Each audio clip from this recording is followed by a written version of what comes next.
for joining the New IT Girls Meetup today. My name is Astrid and I will guide you through the evening today. Maybe just for your information, so I will give you a quick overview of who the New IT Girls are. I saw a couple of new names joining, so welcome, happy to have you here.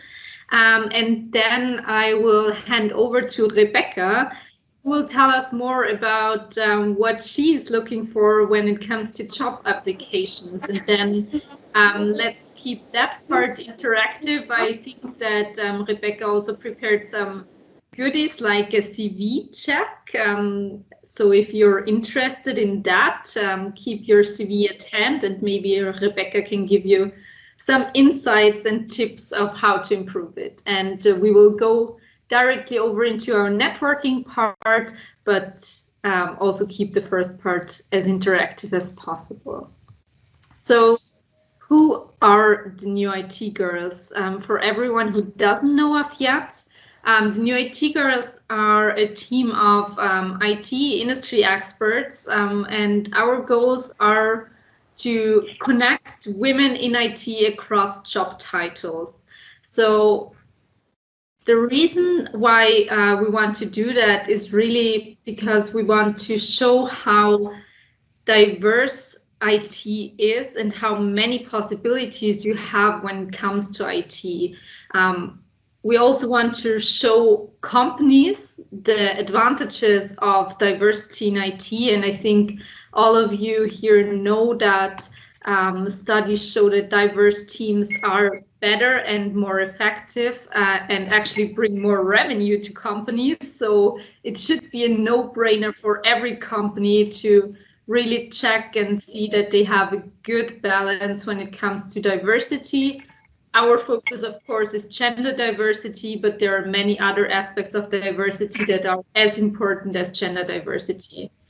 We want to show that IT doesn't necessarily mean just coding, but also coding, but we really want to show the diversity of job opportunities and that there is a place for every woman in IT who wants to have a place there. And with that, our aim is really to have a positive impact on the image of women in IT and positively shape that image. So really what we want to do is we want to make the IT industry more attractive for women by showcasing role models like our speakers, highlight the diversity of different job profiles and career paths, also different skillings that you need for the different roles that you might be interested in. And we want to create a positive momentum for the promotion also of young women or career changers that found their way into IT by accident, so to say, and really be the spokespersons for these amazing women, so all of you. Our vision is that we aim to empower 10,000 women in the DACH region, so Germany, Austria, and Switzerland until 2025, and at the same time help 100 companies to invest in the topic of diversity and be a more attractive employer themselves. Maybe you're wondering about our name, the New IT Girls. So really what we were thinking is when on Instagram, for example, you're looking for the hashtag IT Girls, usually what you find is makeup tutorials or beauty content. And with the New IT Girls, we actually want to break with this habit and show that all of us, we are the New IT Girls, and we are the cool women today that actually don't necessarily need any specific makeup or anything, but we actually are important and have something to say because of our knowledge and what we bring to the table. Maybe for all of you who don't know us yet, we have monthly meetups So these are always announced via Meetup, where you obviously found us already, so congratulations. We also have a technical series where we go more into technical topics and really want to dive deeper there. And we have regular I'm Remarkable workshops. So in case you don't know I'm Remarkable, it's an initiative originally founded by 2 women at Google, and it should help underrepresented groups to be more self-confident in presenting yourselves, presenting your value, and also identify your strengths and what you can bring to the table. Good. With that said, our community only works because of you. And it's really our aim to put our amazing The New IT Girls community members in the spotlight and give you a stage where you can try how to speak in front of an audience, where you can present topics where you are an expert in, where you have specific knowledge, something you learned, something you want to share. And all of this, we really appreciate, and the community only works if you want to be an active part of it. So today I'm actually super happy to present you with a new board member of the New IT Girls, Daniela, who is our head of education. So you can virtually applaud for and welcome Daniela. It's really cool to have her on board, and it would be amazing if you would also become an active IT member by becoming one of our next speakers. So you can register via the link on the slide, and we will also share everything in the chat later, so that if you have any topic where you think, oh, this is something I learned and I think it would be super valuable for other community members, or maybe something where you're an expert in, or some experiences that you want to share, we're super happy to have you as one of our next speakers. Another very important thing is please connect with us, connect with each other, post your LinkedIn profile in the chat, maybe introduce yourself quickly. We are all here to learn from each other and share experience with each other, and the meetups are obviously a very good place to do that, but they're just once a month. So in the meantime, feel free to connect with all of us on LinkedIn and stay in touch there. Our next meetups will be on the 28th of April, where we will have our technical workshop about shining some light through the cloud. And then on the 20th of May, we will have Nina Dedic, who will talk about how her dream of becoming a translator became true through informatics. Let's see what she will tell us there. I'm curious. In case you didn't know, we are also presented on social media, be it on LinkedIn, where we have a closed group where you can join and exchange with each other, also Instagram and Twitter. So feel free to connect with us there as well, and we will also share these links. And I see that people are already sharing who they are. That's great. And in case you are working for a company who is interested in supporting the New IT Girls, or know a company who is interested, we're always happy to talk to you and see whether we can find a partnership there. So if you're interested, either reach out to us on LinkedIn or write to our email address, which is posted there. Maybe one more slide, and that is, and she already shared her screen before, so you know her and saw her. I'm happy to introduce our speaker of today, Rebecca. I actually met Rebecca for the first time at the Women in ICT conference or event of FÖSI, where we both participated, and after the event we talked to each other and quickly came to the topic of job applications. And Rebecca quickly told me that she thinks that especially career changers often don't present themselves in the very best light, so that she would feel interested in inviting them. So I'm even more interested about what Rebecca will share with us today. She will tell us more about herself in a second. And Rebecca, I would say the floor is yours. Thank you very much. Thank you so much for inviting me. I hear myself. Can you maybe, yeah, perfect. Because I'm always really irritated if I hear myself speaking, because I'm actually not liking my own voice. But well, shouldn't be your problem. So today we talk about what I know or what I want as a hiring manager, because I do that for quite a while now, and I often actually have very, very young and nice new IT girls that apply at our company, and it's wonderful to have them, but they have to show me their spirit, and that's actually what the application often lacks of. And to give you all these insights a bit, yeah, I tell you something about me first, so that you know why I'm doing this. So I studied actually software engineering at the TU Graz. My name is Rebecca Eigner-Carmichael. Yeah, it extended lately a little bit, the name. And I'm working at Freis. And yeah, that was one of the very first photos of the company. That's me then in the end, eating and not looking that pretty. And my colleagues who I started the company with, we grow over the time a little bit. And yeah, we share all this spirit of actually diversity, as you can see.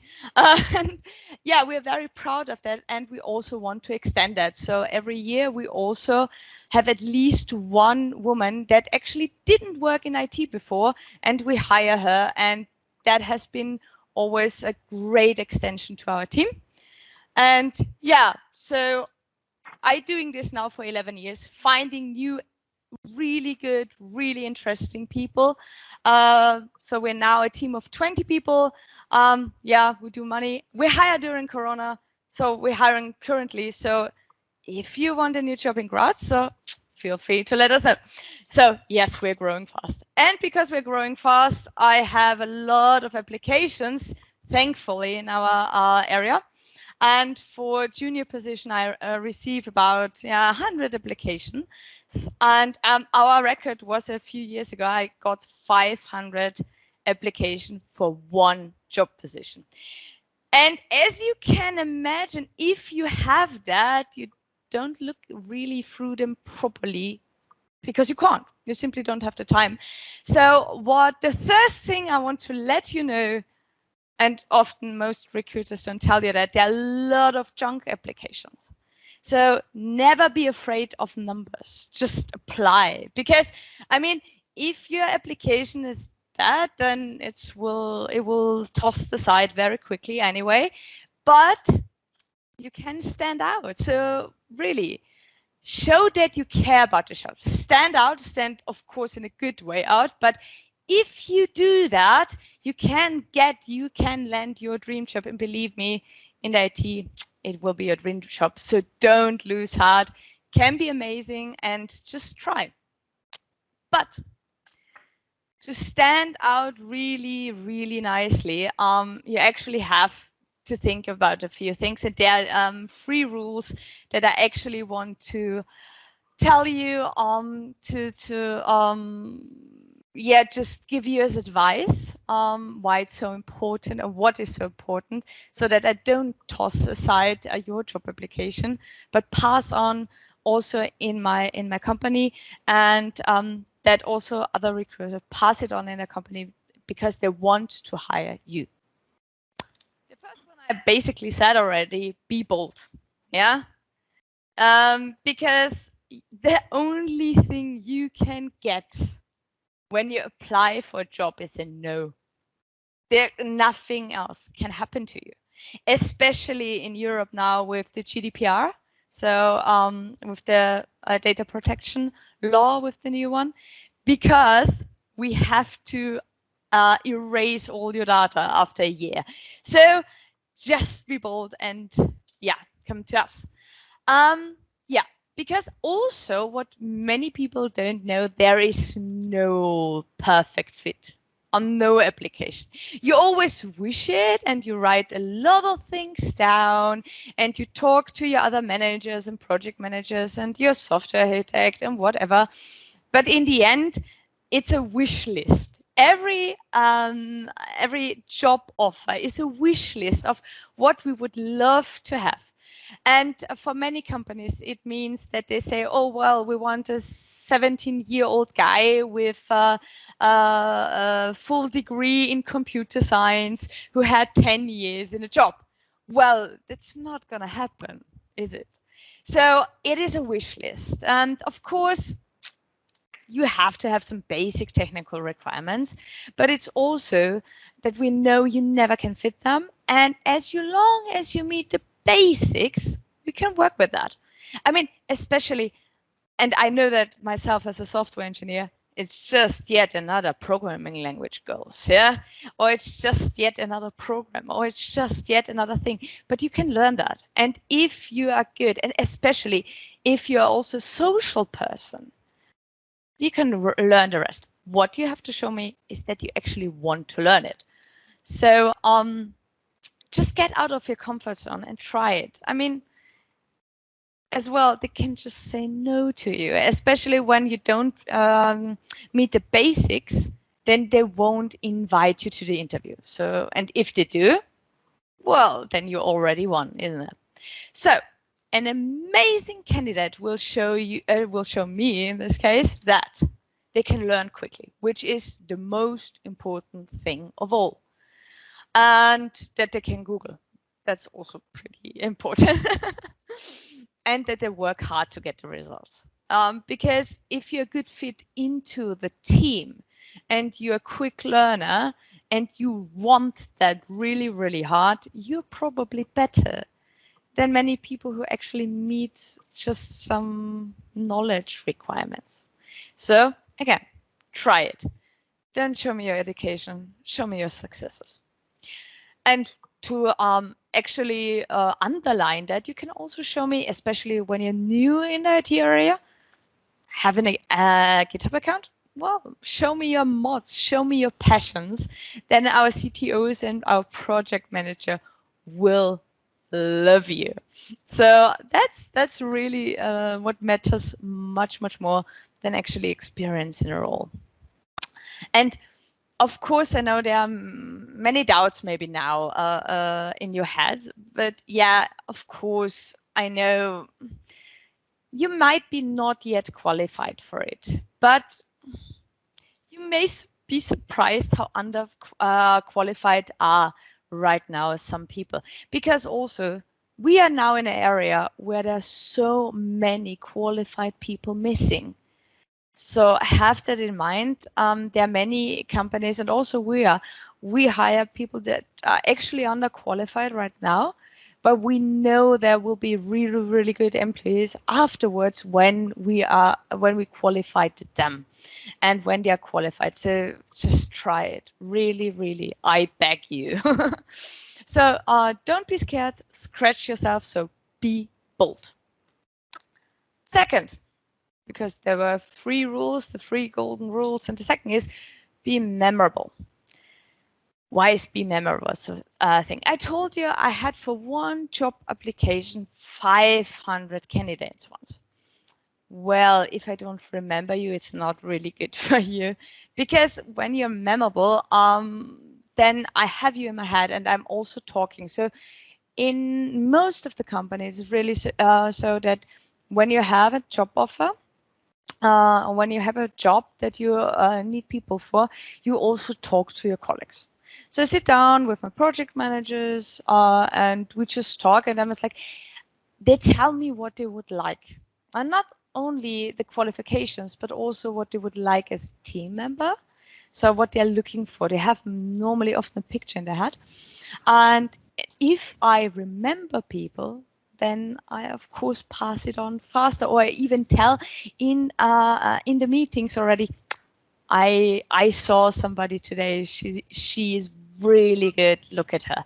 And then there's already another thing, and it's also, yeah, she might be underqualified, but look at that and that what she did. So you look more closely. So tell me something about you. So there are several reasons, of course, why not pass it on. So of course the basic technical requirements. But what happens actually much more often, and that's now memorable in a bad way, serious errors or lapses. So also look through that. So being memorable, when you're really, really bad, then you are also memorable. And that's what I also want you to know. Check your stuff. Because when I know that, then you basically don't have a chance. But I might remember you in a little company, of course, just. But so then leave some time. But apart from that, when I totally forget you, that's the worst. And I'm really sorry for that. But it just happens when you have so many applications. Yeah, so you have to be memorable. So what are the best ways of land the job? Well, what you should, or what your application should look like, is, well, courtesy and a social sensitive way. Don't make me mad at you, but show me some things about you as a person. So, for example, these are a few things, but it really depends, of course, on you as a person. But your cover letter, for example, show me how passionate you are about what you do or what you started, how you got into it, for example.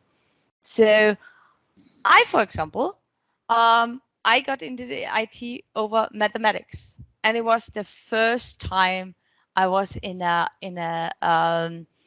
lecture, and the first time programming, and I just realized, oh my God, I can do that all by myself. And I was hooked. I was totally hooked. And when you tell me such a story, I will remember you in a wonderful way. No matter what you told me on your CV or whatever, I will remember that passion, and that's important. Or your CV has a beautiful standard design. Okay, for many programmers, it doesn't matter, and they won't never achieve that. But if you're more a usability person or a design person, then show me your best CV ever in a standard design. Maybe not in Word. You're not the wording or texting person, but maybe a graphical one. Or that you do lots of voluntarily work. So, for example, at the new IT girls. Or that you are an exceptionally honest person and said, yeah, you had a rough time. Or you admit LinkedIn, so that I have to interact with you. It's also quite a good and nice way to do that. And you write me a nice personal message.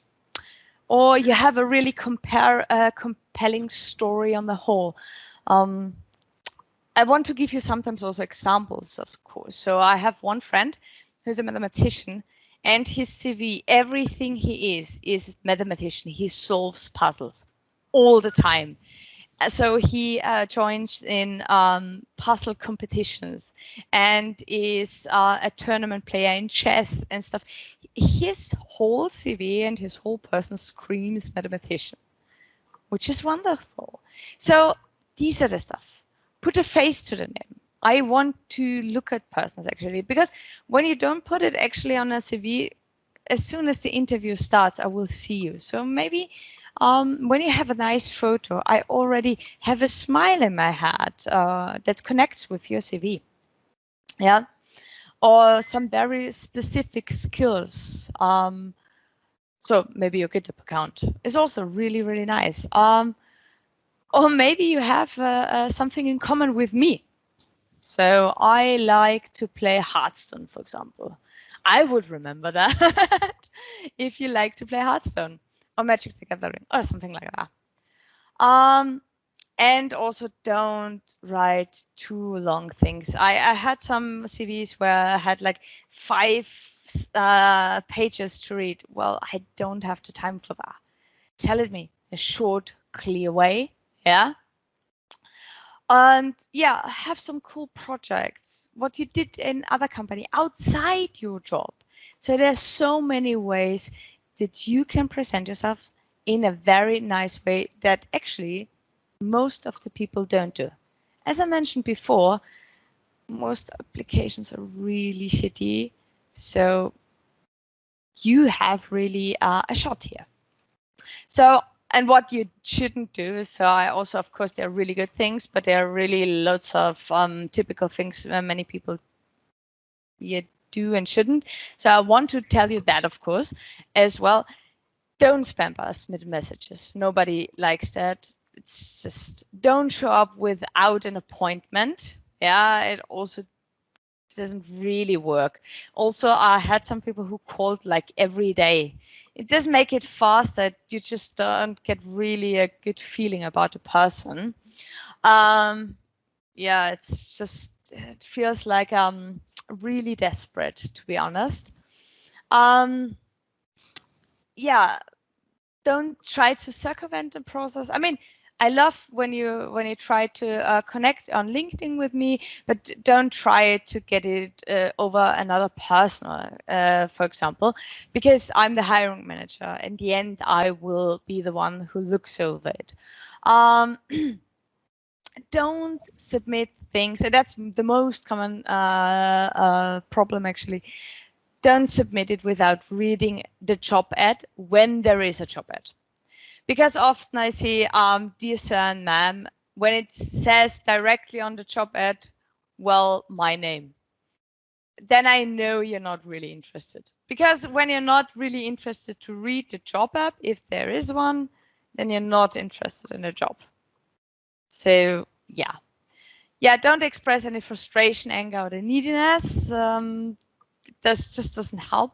And also, of course, don't miss deadlines. If somebody misses the deadline, that's the worst because, well, you're again not interested really in a job. Don't talk about other bad candidates. Don't talk about other companies. It is really often a subjective matter. And I won't tell you how bad your other candidates are or how good they are because it's just upsetting, isn't it? And yeah, obvious spelling or grammar mistakes.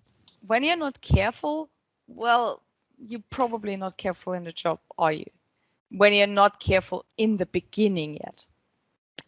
And also, this is also something that comes up quite often. Don't exaggerate your achievements. Yes, of course, you can't do everything, and we know that. And of course, you say something, okay, I can do that a little bit better. But when you say you're an expert in C++ and you can't answer me anything, or you say that in the interview, well, I'm a bit rusty. It was 10 years ago since I did it the last time. Well, that's not good. So, most importantly, and you see that already, I guess, show me that you're a complete person. Just show me yourself. Give me a person, a name, a story in my head, and not just a form, not just nobody. You really don't have to be a superhuman. That's not the point of it. Just show me that you're a kind person that I really want to get to know. So, yeah. And also, I said it quite a few times already. The third most important rule is be careful. And I said it, and I can't say it enough. Be careful with your job application. There are some key pitfalls, yeah, and I want really to stand them out. That's why I mentioned them before, and why I mentioned them again. I can't say it enough. That's why I think the most applications are shitty. Yeah. This is a very Austrian thing, I have to say. I mean, yes, in total, don't volunteer references unless they are overwhelmingly positive. So if they're not outstanding. Why? I mean, in particular, all Austrians will know what I'm talking of. Arbeitszeugnisse, so job references I'm talking about. For everybody who doesn't know what it is, a job reference, you have to get one in Austria when you ask for one. So when you worked at Microsoft, when you worked at Fry's, when you worked wherever, you have the right to get a job reference. So that means the hiring manager has to write one. But that means as well that even they are looking positively, they might not be.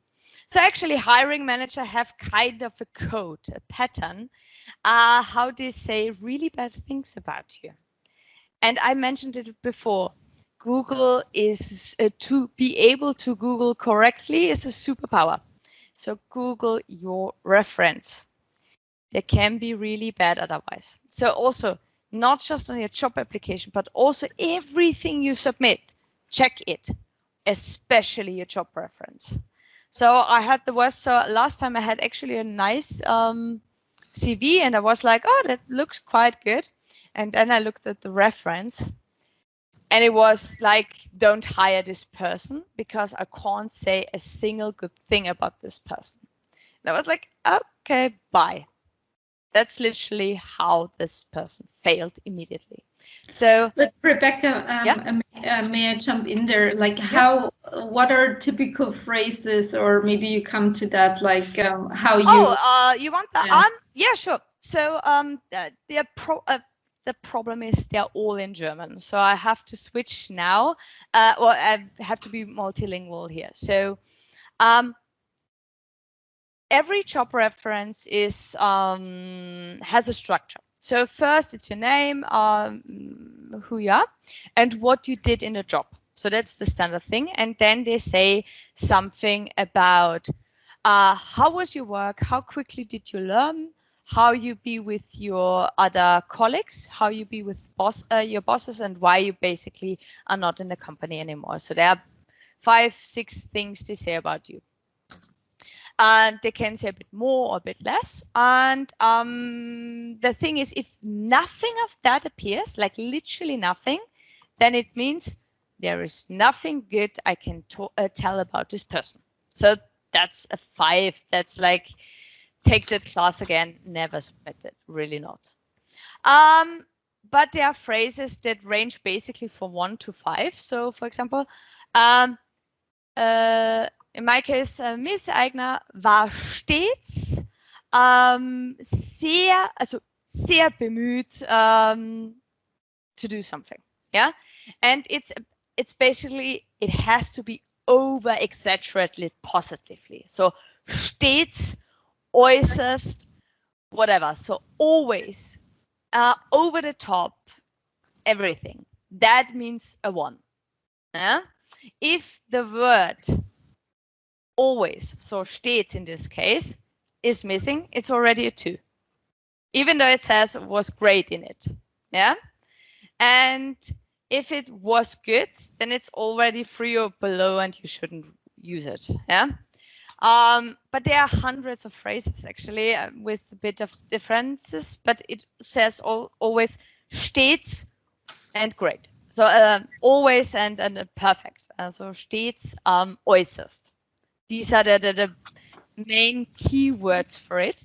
And there are some special phrases. So actually really some stuff like, oh, was in a trade union, which would be a good thing for us because I was always a trade union member. So that's fine with me if it says that.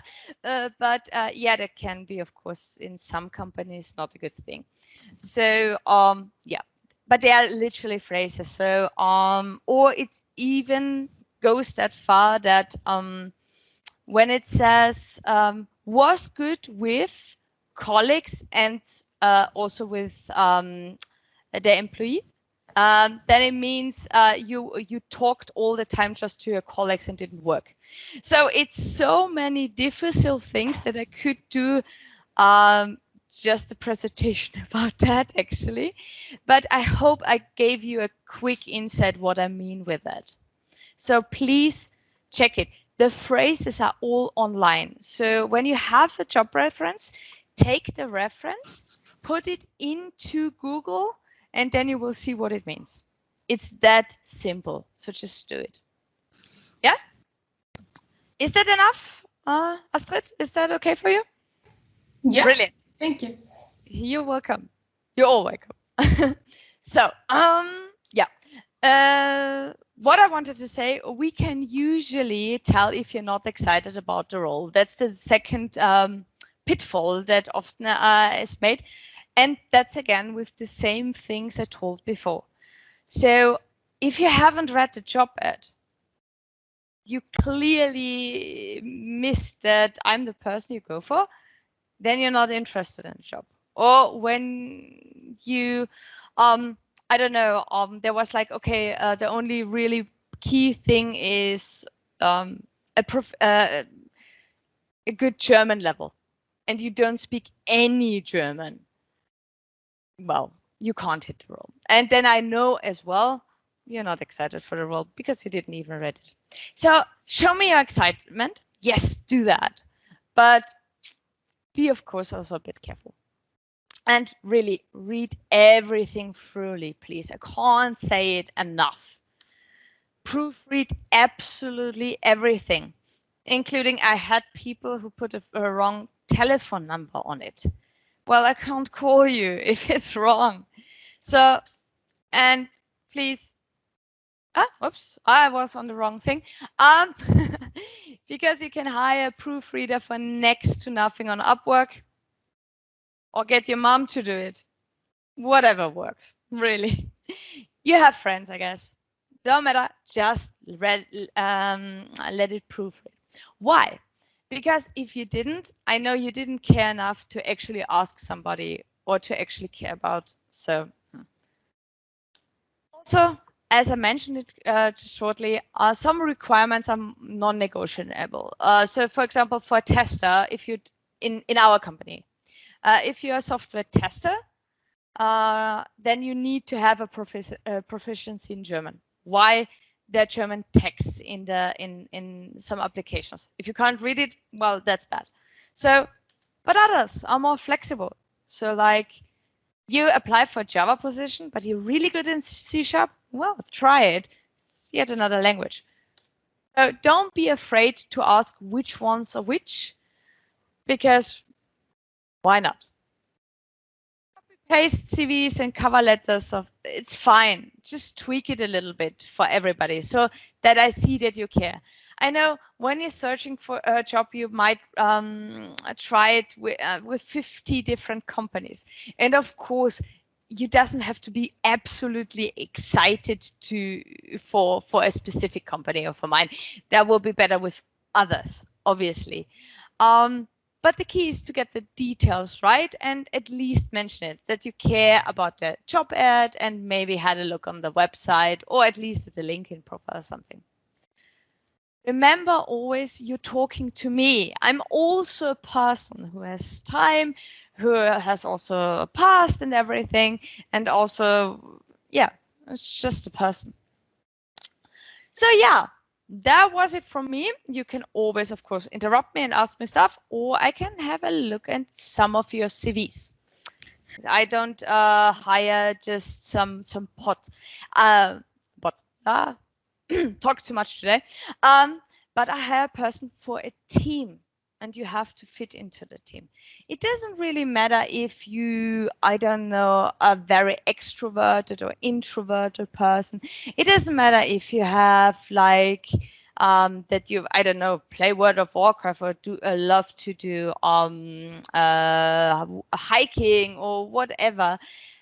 But you get a feeling of a person. When people talk about themselves, you know how could that fit into that team. Especially like when you have a team where already very strong-minded, very sometimes obnoxious persons are in there, you can't hire another person who is like really like keen and really too strong person into it. But if you have a team where everybody is like really like chilled and stuff, then this person might fit good in the team.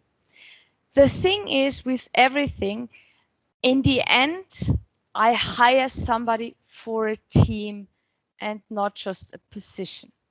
And that's a really important thing that you have to have in mind. And it's it's just sometimes really gut feeling, I have to say. But you see that in the interview. So often I have it that I say, well, it is a really good skill fit, but I'm not sure about if this person fits into the team. What I personally often do that is I take one of the team members into that interview and say, well, would you like to work with that person? And if they say, well, sounds good, then it's wonderful. And otherwise, like, no way in hell, then I'm like, okay, then we don't hire that person. Because the most important thing is, I told you already, there are not so many skilled persons on right now around. There's not like 500 people waiting for a job or for my job. No, it's the other way around. So the most important thing is I don't want to lose my people. So they should feel welcome. So the new person has actually to fit them. And that's really what you look for in IT right now, to make your people happy. And also the new people who fit then into it. So I hope you understand now why this is actually so important, more important than some skills. Other questions on that, or are you satisfied with that answer? What do you consider a good CV design for a non-design job? Any positive examples?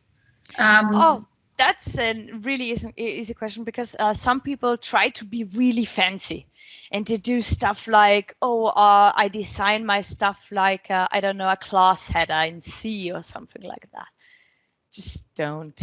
It's really no. When you're a really creative person and you really are, then make something special. Then it's awesome. Why not? But if you are not good at it, just don't. Just make it simple, black and white, just structured, so that it looks just organized. And that's all it needs, really. Don't do something too fancy if you're not capable of doing that. If you're a graphic designer or really good with usability or stuff, or you have something exceptional, yeah, but again, ask your friends. Please be them good friends, not the ones who tell you can sing and then you end up as a really bad YouTube video. Don't do that. So ask friends who are honest with you, or your probably not your mom, who tell you this is a good idea or this is a really bad idea. And if it is a bad idea, just stay with a really smooth, maybe one font, one color thing that is structured, nice and easy to read. Done. Wonderful. Needs nothing more. What would you consider the maximum length of a CV? Are more than 2 pages okay or already negative? Should I focus on the full picture of skills or on a cohesive story? So first, 1 page for the motivational letter. There should be a story in. It also should fill out maybe some problems on your CV. So I had it actually quite often, 2 things. So either there were a lack of 2 years in a CV. Tell me about it before. Or so make it a part of your story. Or also when somebody had like hundreds of jobs. When they all were side jobs next to you while you were studying. So then just take it together. I don't need to know every single one. So motivational is is a 1 page always. It doesn't have to be more. I've never seen a motivational letter that was a 2-pager and was better than a 1-pager. Never. Because the rest I will do in an interview. If people are going in front of me and say bye always, so I'm sorry. There was a habit. Yeah, and for the CV, 2 pages are normally enough. Try to keep it on 2 pages. If it's really, really I don't know, that you have to feel maybe 2.5, but that's it. Especially when you have really loads of jobs. I mean, when I would think of my CV, I lately thought about it, what I would put in my CV now, and I started as a waitress when I was 15, and before that I was a cleaning woman. When I was 14, was my first job ever.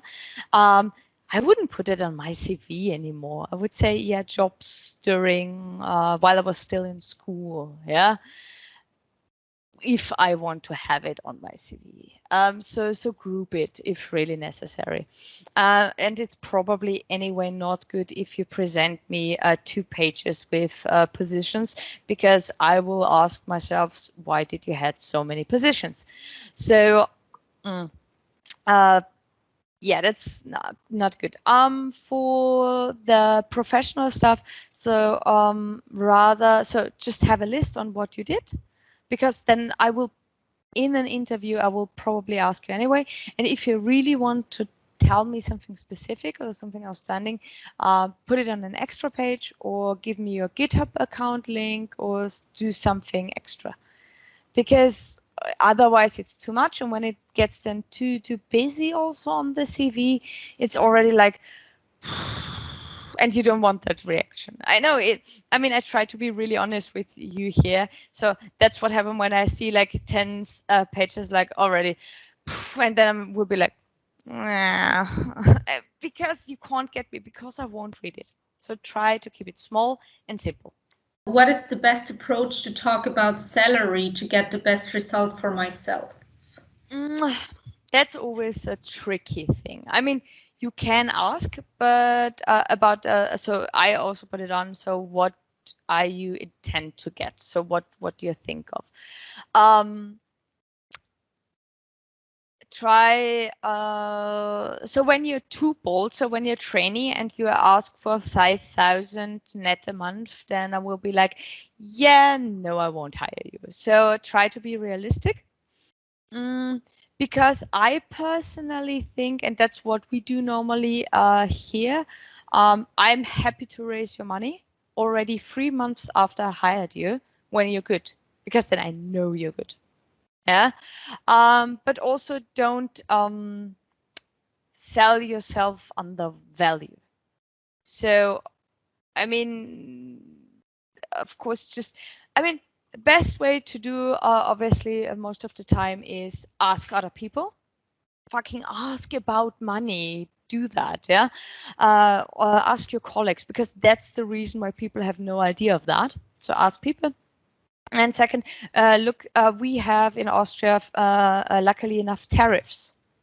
So look into the tariff. So there's, if, for example, our company is in the IT tariff, so IT und Telekommunikation, and then you see, well, these are programmers, and there is beginners, average, and already proficient, and then you know already where are you plus a bit, depending on how good you are, and that's what you should ask for. So be realistic, don't undervalue yourself, but also ask after you got hired, because the worst thing is you get in the beginning a good one, but you never ask again. You should ask when you are hired, because then they know how valuable you are, and that's why you get actually the raise. Because in the beginning, it's always, it is not allowed in Austria or in most European countries to give you less after I hired you. So when I hired you with 3,000, for example, it's just any number now, 3,000, I never be allowed anymore to hire you for 2,500. So also as a hiring manager, I will first maybe not give you what you're worth after 3 months. So ask after 3 months, 6 months, a year, and just ask. That's the best thing you can do. That's the best tip I can actually give you. I studied software engineering and I was fucking good in what I did. And I had great, so I graduated with extinction And nobody would think that. And a few 2 years ago, I was blonde, like really like a Barbie blonde, and I loved it.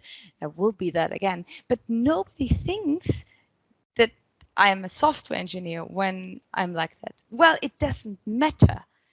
But I'm honest, and they will be maybe interested because of that. And they will be, well, this is such a weird person. I will just interview that. And then I'm in front of them, and then I can show them that I'm good and that I'm a cool person to work with.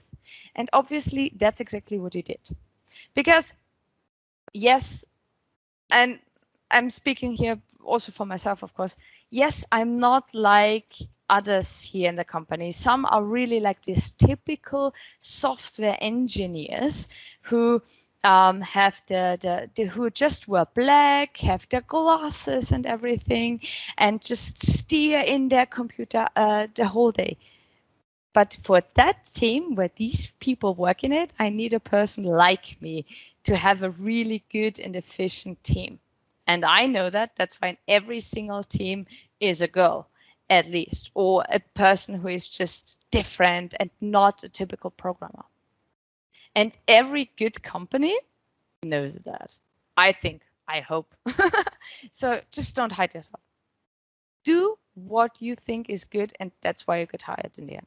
I would like to know your opinion if it is super important to do a cover letter or motivation letter, because there are companies that I'm sure don't read them, and it's exhausting to do that if they really don't read it.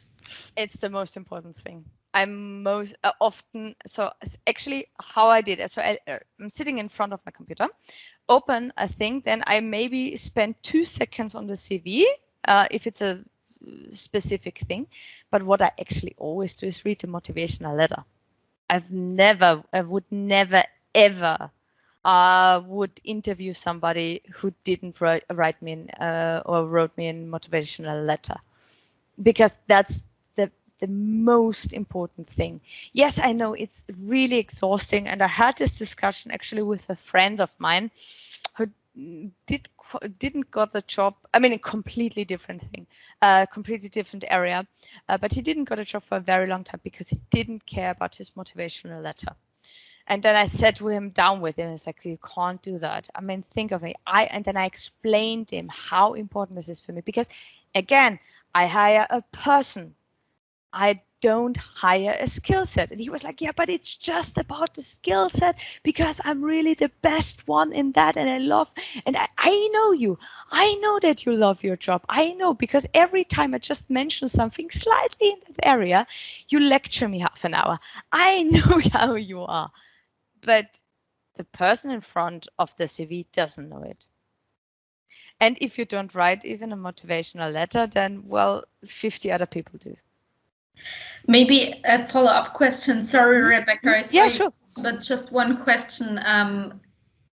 When you send your CV, for example, or your application via email, is it okay if the motivational letter is kind of the email, or do you just write, here is my CV or here is my application, and then you attach it?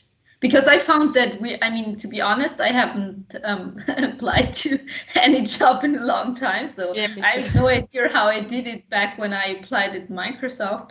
But yeah, I'm wondering, because I saw those emails where people just write, here is my application. And then I would be like, okay, I'm not even interested in looking at it.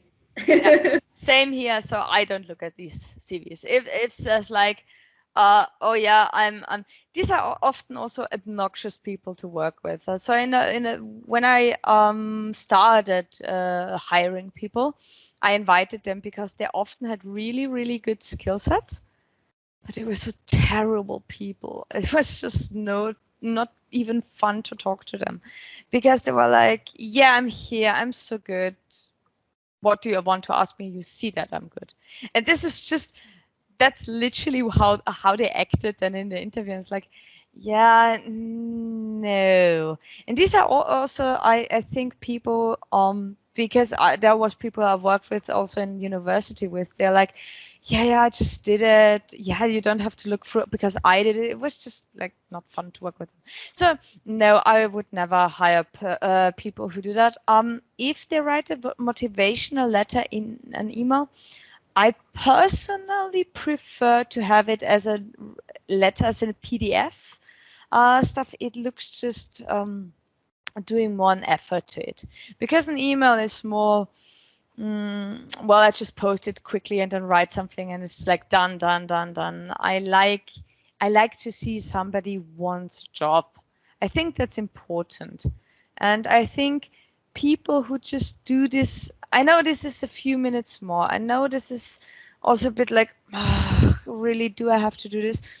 But these few minutes more show me that you want something, and that you also would do these extra steps in the job, also with your team members, to listen to them. It's just a mindset you have, actually, I think. And that's the mindset I generally look for when I work with people. Yeah. Maybe just one more comment. I think that especially if you hire diverse background, like you said, it's also important to consider that and maybe check where this person is coming from. I'm saying that because a friend of mine was a long time at the military, and when he applied to a job outside, like, he was literally just writing, here is my application, but just because he didn't know that he had to do it in a different way, because he never had to apply anywhere. So yeah. But Rebecca, to your question, do you want to come off mute, or should I read it out? I will start reading, and if you want to say something to it, just feel free. I was always wondering whether to include a picture of me or not on my CV. What do you think is better? I like personally when you have a picture on it. I know not everybody does it, but I mean, this is now a bit of a personal thing, but also a bit of cultural thing. So I know that in Britain, for example, it is uncommon to put a picture on it. I know that because my husband is actually British, and we talked about it also when I said, yeah, well, I have a hiring presentation.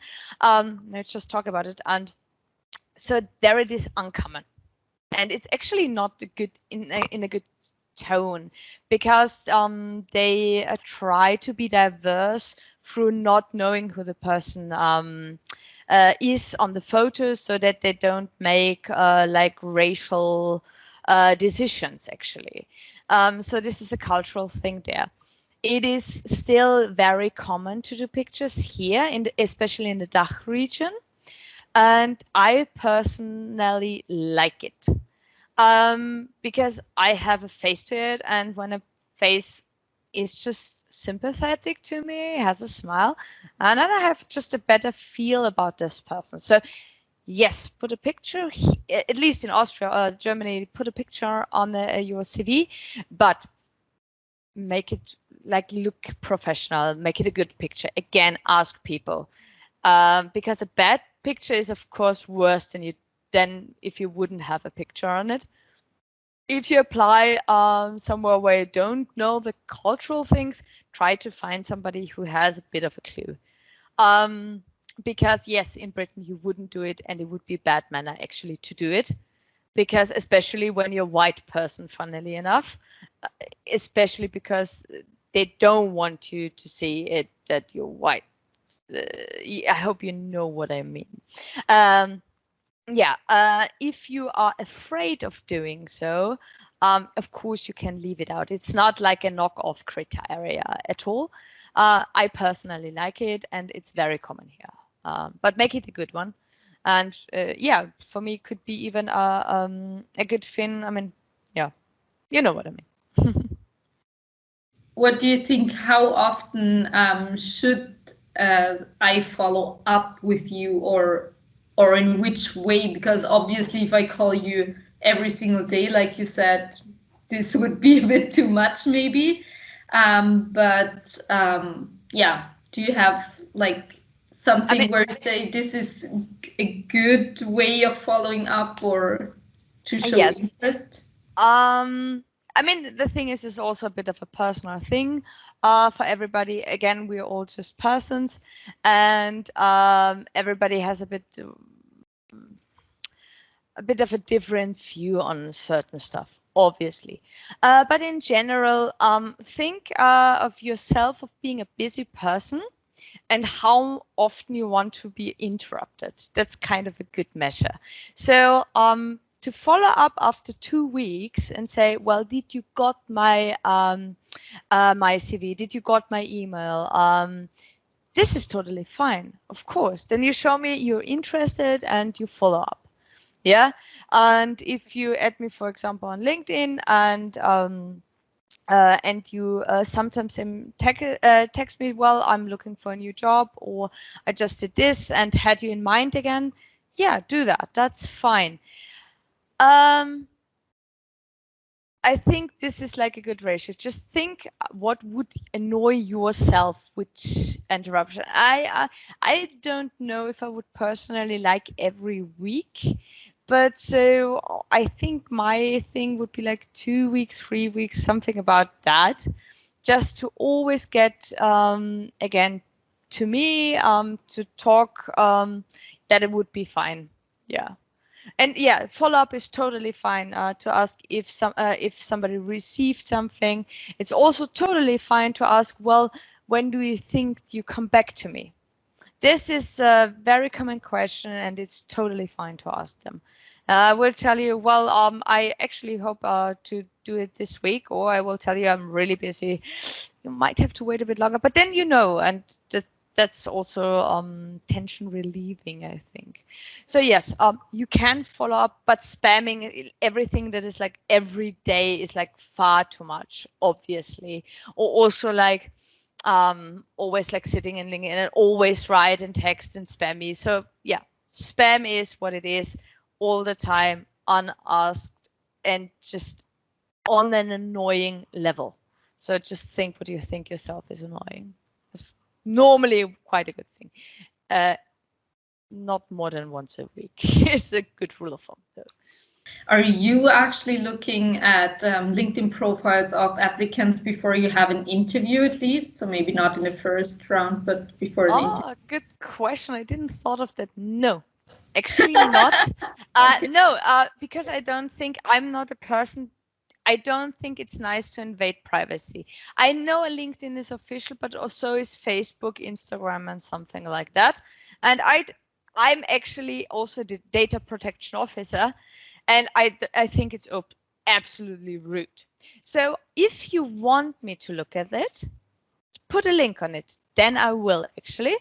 But I think it should be in your hand. I know many people do that. So when I meet other hiring guys and girls, they do that quite often. So and they don't just look at your LinkedIn profile. So if people do that, they look at everything. Then you have to think if you. Then look on your Facebook profile, I don't know, MySpace, whatever, Instagram, then you have to have a look. And also, you should at least Google yourself once.